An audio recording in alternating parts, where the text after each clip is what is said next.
शंकरपुर नामक एक गांव में हीरालाल नामक एक व्यक्ति उस गांव में पकोड़े बेचा करता था। शीला नाम की एक लड़की उसके पास नई नई काम पर लगी थी। शीला के माता पिता की मृत्यु थोड़े दिन पहले ही एक कार एक्सीडेंट में हो गई थी। उसके बाद से सभी रिश्तेदारों ने शीला और उसकी छोटी बहन से अपना पल्ला झाड़ लिया। शीला के माता पिता की मृत्यु के बाद कोई भी रिश्तेदार उनका हालचाल पूछने भी नहीं आता था। शीला ने बहुत हिम्मत करके अपना और अपनी छोटी बहन का पेट पालने के लिए हीरालाल की दुकान पर काम करने लगी। शीला बहुत मेहनत से हीरालाल की दुकान पर काम करती थी। दुकान का सारा काम शीला ही किया करती थी। यूं 1 महीना बीत गया और हीरालाल ने सीमा को 2000 रुपए तनख्वाह दिया। ये क्या सेठ जी, आपने तो बस 2000 ही दिए। आपने तो कहा था कि 10,000 तनख्वाह है। देखो शीला, मैंने तुमसे ये कहा था तुम्हें 2000 महीने के हिसाब से 5 महीने में धीरे धीरे 10,000 कर दूंगा। मैंने ये नहीं कहा था कि तुम्हें हर महीने में 10,000 दूंगा। सेठ जी, ये तो आप गलत कर रही हैं। मुझे अच्छे से याद है, आपने मुझे कहा था कि 1 महीने की तनख्वाह 10,000 दूंगा और अब आप अपनी बात से मुकर रहे हैं। सेठ जी, 2000 में मैं घर कैसे चलाऊंगी? आपको मेरी तनख्वाह बढ़ानी ही होगी, वरना मैं यहाँ पर काम नहीं करूंगी। शीला की बातें सुनकर हीरालाल कुछ देर सोचने के बाद, अरे अगर ये चली गई तो मैं इतनी जल्दी दूसरी काम वाली कहाँ से लाऊंगा? अब तो इसे पकोड़े भी बहुत अच्छे से बनाने आते हैं। एक काम करता हूँ, इसकी तनख्वाह थोड़ा सा बढ़ा देता हूँ। अगर इसमें मानती है तो ठीक, वरना देख लेंगे आगे। देखो शीला, मैं तुम्हें ज़्यादा तनख्वाह तो नहीं दे सकता, मगर हाँ, अगर तुम इतना ज़्यादा कह रही हो तो 2000 के बदले मैं तुम्हें 4000 दे दूंगा, लेकिन तुम्हें कल से जल्दी काम पर आना होगा। शीला को पैसों की जरूरत थी, इसलिए हीरालाल की बात मानकर वह 4000 रुपए लेकर घर चली जाती है। दीदी, आप आ गई? दीदी, मुझे बहुत भूख लगी है। हाँ मेरी प्यारी बहना, मैं आ गई। देख, ये मैं तेरे लिए क्या लाई हूँ। मैं अभी इसे पका कर लाती हूँ, फिर हम दोनों साथ में बैठकर खाएंगे। ठीक है दीदी, जल्दी पकाओ, मुझे बहुत भूख लगी है।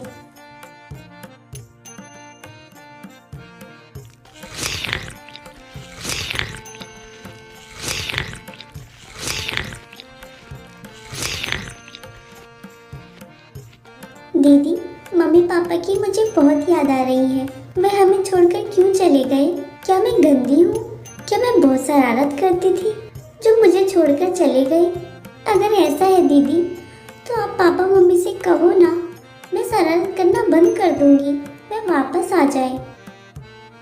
नहीं मेरी प्यारी बहना, तू बिल्कुल भी शरारती नहीं, तू तो बहुत प्यारी है। दीदी, फिर मम्मी पापा हमें छोड़कर क्यों चले गए? मेरी प्यारी बहना, भगवान जी को उनकी ज़रूरत थी, इसलिए उन्होंने उनको अपने पास बुला लिया, और मैं हूँ ना तेरा ध्यान रखने के लिए। अब तुम जल्दी से सो जाओ, ठीक है? ठीक है दीदी। इस तरह दोनों बहनें सो जाती है। अगली सुबह शीला हीरालाल की दुकान पर पहुंच जाती है और खूब मन लगाकर काम करती है। ऐसे ही 1 महीने बाद जब तनख्वाह का दिन आता है तो हीरालाल शीला को तनख्वाह रूप में केवल 1000 रुपए देता है।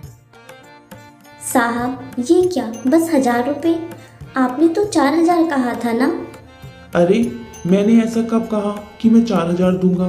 उस समय तो तेरी पहली तनख्वाह थी, इसलिए मैंने खुशी खुशी कुछ पैसे जोड़कर उसमें दे दिए थे, लेकिन इसका मतलब ये नहीं कि तेरी तनख्वाह 4000 हो गई है।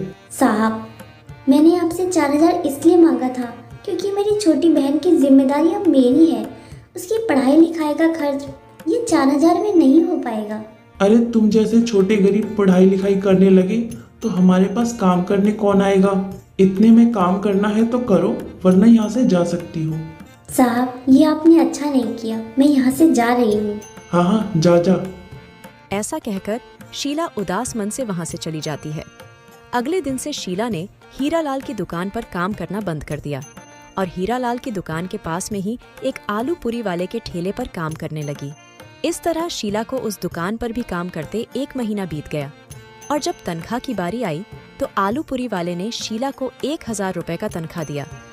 अरे साहब, ये क्या, बस 1000? आपने तो 10,000 देने का वादा किया था। अरे शीला, दुकानदारी में कोई वादा वादा नहीं होता, सिर्फ काम होता है काम। तुम्हें 1,000 में काम करना है तो करो, वरना यहाँ से जा सकती हो। उस दुकानदार की ऐसी बातें सुनकर शीला वहाँ से उदास मन से चली जाती है। हे भगवान, इन दुकान वालों को क्या हो गया है? ये अपना सारा काम तो करा लेते हैं, पर जब पैसे देने की बारी आती है तो बस 1,000 रुपए हाथ में थमा देते हैं। ऐसे तो काम नहीं चलेगा। अब मुझे अपना काम खोलना ही होगा, लेकिन मेरे पास ज़्यादा पैसे नहीं हैं, बस ये 1,000 रुपए ही हैं। इससे मैं क्या करूँगी? अगर मैं कोई काम भी खोलती हूँ तो इस महीने का राशन कैसे लाऊंगी? और घर पर पीहू भी भूखी बैठी होगी, पहले उसके लिए ही कुछ खरीद लेती हूँ। तभी शीला राशन की दुकान पर राशन लेने जाती है। भैया, एक नूडल्स का पैकेट देना। ये लो बेटा तुम्हारे नूडल्स। शीला जब नूडल्स की तरफ देखती है तो वह उससे पूछती है, अरे ये क्या है? ये नूडल्स है। इसे पानी में उबालकर पकाया जाता है और खाने में ये बहुत ही स्वादिष्ट होते हैं। अच्छा, ये कितने रुपए का है? ज़्यादा नहीं, सिर्फ 14 रुपए का है। भैया, मुझे भी एक पैकेट दे दो। शीला उस नूडल्स के पैकेट को लेकर घर आ जाती है और उस नूडल्स को पकाती है और पकने के बाद प्लेट में परोसकर जब नूडल्स को छकती है। ये तो बहुत स्वादिष्ट है। हाँ दीदी, ये तो बहुत ही स्वादिष्ट है। ये कहाँ से लाई तुम? मेरे लिए कल भी लाना दीदी, मुझे ये बहुत अच्छे लगे। तभी शीला के मन में एक विचार आता है। क्यों ना मैं इन नूडल को बनाकर बाजार में बेचूं? ये तो बस 14 रुपए के हैं। एक प्लेट नूडल्स बनाने में 14 रुपए का नूडल्स और प्याज, टमाटर और तेल और गैस को मिलाकर एक नूडल को बनाने में कम से कम 25 रुपए खर्च आएगा। तो मैं इसे 5 रुपए मुनाफा यानी कि 30 रुपए दाम पर बेच सकती हूँ। हाँ, यही सही रहेगा। ऐसा सोचकर शीला अगले सुबह बाजार में ठीक हीरालाल की रेडी के सामने अपनी नूडल्स की दुकान खोलती है। अरे शीला, ये क्या लगा रखा है तूने? ये क्या खिचड़ी बनाकर बेच रही है? कोई नहीं लेने आएगा तेरी ये खिचड़ी। अपनी रेडी को हटा ले यहाँ से। हीरालाल जी, आप अपने पकोड़ों पर ध्यान दीजिए, कहीं जल ना जाए मेरे नूडल्स को देखकर। शीला की बातें सुनकर हीरालाल चुपचाप अपने पकोड़े बनाने लग जाता है। थोड़ी देर बाद शीला की दुकान पर कुछ ग्राहक आते हैं। अरे बिटिया, ये क्या बना रही हो? बाबा, ये नूडल्स हैं। ये खाने में बहुत ही स्वादिष्ट लगते हैं। अरे बाबा, मत खाना इसके नूडल्स। पता नहीं ये क्या खिचड़ी बना रही है। कहीं बीमार पड़ गए ना तो जितने रुपए का ये नूडल्स नहीं है, इतने रुपयों की दवाई लग जाएगी अस्पताल में। नहीं बाबा, ऐसा बिल्कुल नहीं है। मैंने ये नूडल्स खुद खाए हैं, इसमें कोई खराबी नहीं, इससे कुछ नहीं होगा। अच्छा बिटिया, मेरे लिए एक प्लेट लगा दो। बाबा बताओ ना, नूडल्स कैसे बने हैं? नूडल्स तो बहुत अच्छे हैं, पर मुझे लगता है तुम्हें इसमें थोड़ी सी कुछ सब्जियां भी मिलानी चाहिए, जैसे प्याज, शिमला मिर्च, बंद गोभी। इससे नूडल्स का स्वाद बढ़ेगा। ऐसा कहकर बाबा शीला को नूडल्स के पैसे देकर वहां से चले जाते हैं और शीला अपने सारे नूडल्स बेचने के बाद घर चली जाती है और घर पर नूडल्स में हरी सब्जियां जैसे शिमला मिर्च, बंद गोभी, प्याज मिलाकर पकाती है और फिर उसको खाती है। अरे वाह, जैसा बाबा ने कहा था ये बिल्कुल वैसा ही हुआ। हरी सब्जियां डालने के बाद तो ये और ज्यादा स्वादिष्ट हो गई हैं। कल से मैं ऐसे ही नूडल्स बनाऊंगी। ऐसा सोचकर अगली सुबह शीला बाजार में हरी सब्जियों को डालकर नूडल्स बनाती है। अरे बहन, एक प्लेट नूडल्स लगा देना। ठीक है, अभी लगा देती हूँ।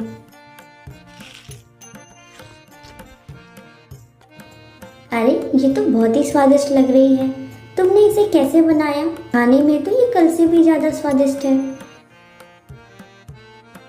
शीला के नूडल्स की तारीफ सुनकर हीरालाल के सीने में आग लग जाती है। क्या बनाया है इसने, जो लोग इसकी इतनी तारीफ कर रहे हैं? मुझे भी लगता है चखना ही पड़ेगा।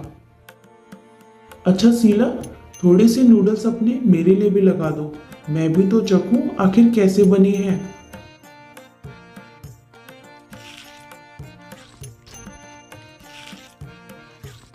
अरे ये तो बहुत ही स्वादिष्ट है। ओहो, इतना घटिया स्वाद तो मैंने आज तक कभी नहीं खाया। ये नूडल्स बनाना बंद करो, ये तुम्हारे बस की बात नहीं। अपना ये खिचड़ी का ठेला उठाओ और जाओ यहाँ से। हीरालाल जी, मैंने आपसे कितनी बार कहा है, आप अपने काम से काम रखिए। आपको खाना है या नूडल्स तो खाओ, वरना जाके अपने पकोड़े खाओ। शीला की बातें सुनकर हीरालाल वहां से चला जाता है। शीला के नूडल्स का स्वाद दिन प्रतिदिन बढ़ते ही जा रहा था। अब हीरालाल के ठेले पर आने वाले सारे ग्राहक अक्सर शीला के ठेले पर आकर नूडल्स खाया करते थे और धीरे धीरे हीरालाल के ठेले पर से ग्राहक बिल्कुल ही कम हो गए। अब सारे ग्राहक शीला के ठेले पर आकर नूडल्स खाया करते थे। पूरे गांव में एक ही नूडल्स वाली होने के कारण शीला के नूडल्स बहुत ज्यादा बिका करते थे और स्वादिष्ट होने के कारण अक्सर लोग उसकी दुकान पर रोजाना आकर नूडल्स खाया करते थे। इससे शीला की कमाई भी अच्छी होने लगी थी और शीला ने अपनी बहन का एक अच्छे स्कूल में एडमिशन कराया। अब वह अपनी बहन को अच्छे व नए नए कपड़े पहनाती थी। शीला के नूडल्स के काम ने शीला की जिंदगी को बदल दिया। अब उसकी जिंदगी में कभी पैसों की कमी नहीं हुई। लेकिन अच्छी बात यह थी कि शीला दिल की नेक थी। वह कितने भी पैसे कमा ले, लेकिन जब भी उसे कोई गरीब दिखता तो वह हमेशा उसकी मदद करती थी।